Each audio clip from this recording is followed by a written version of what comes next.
hello आस्ताल जान चला वार ठारायो तो सजा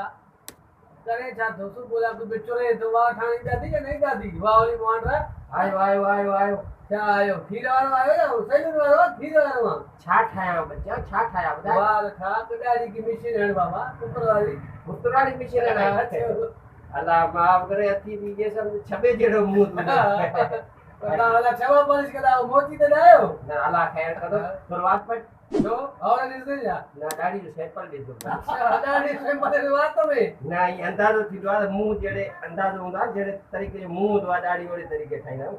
दाढ़ी ठाइना मशीन के सिबाने के मशीन दे हाणे ॻाल्हि ॿुध हां रे ए बुश कयो थी सफा कुछ जड़ो कयो थी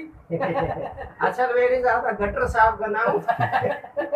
अच्छा हां बस तुझो बूथ जेड़ो नजर आयो तेड़ो बुश करी आयो मां को तो परे थी वनी गटर साफ में माडे का आयो अल्लाह माफ करे तुझो गटर जेड़ा मार आयो मां बुधवा यो फगू बालेशाही तुझो माइट हां छो तो करे जा बाकी फगू बालेशाही हां ये तुझो माइट रा वो एकड़ो मिनट सब्र कर वो पाकी डिटोल था धोई है दोयो ता खानदानी बीमारी वो भी कोरोना है हर को डिटोल तो दोयो तो अल्लाह माफ करे केड़े केड़े मानू के कोरोना दी खबर पई थी या जिनन के बिस्कुट खाएड़ा तो जो ने कोरोना दी खबर यकीन गाय दाढ़ी का इधर चलो मजाक कर दो मजाक न करो मुके मजाक की आदत थी बाहर गणाओ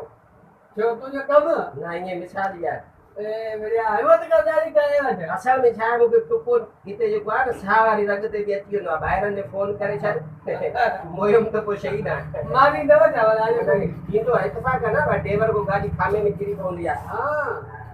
नक्का के चाहतो थी एड़े के तो ये नक्का के हां यार के लूसी मां की नजर लगी है नक्का के जे नाली के पुला अल्लाह माफ करे तू जो नक्कू पीनी है जण पंजाब वाली कुल्फी है कुल्फी खाती है तो कभी चटे तो नहीं सोच आकी कर यार ना ने ता दाढ़ी खाई दो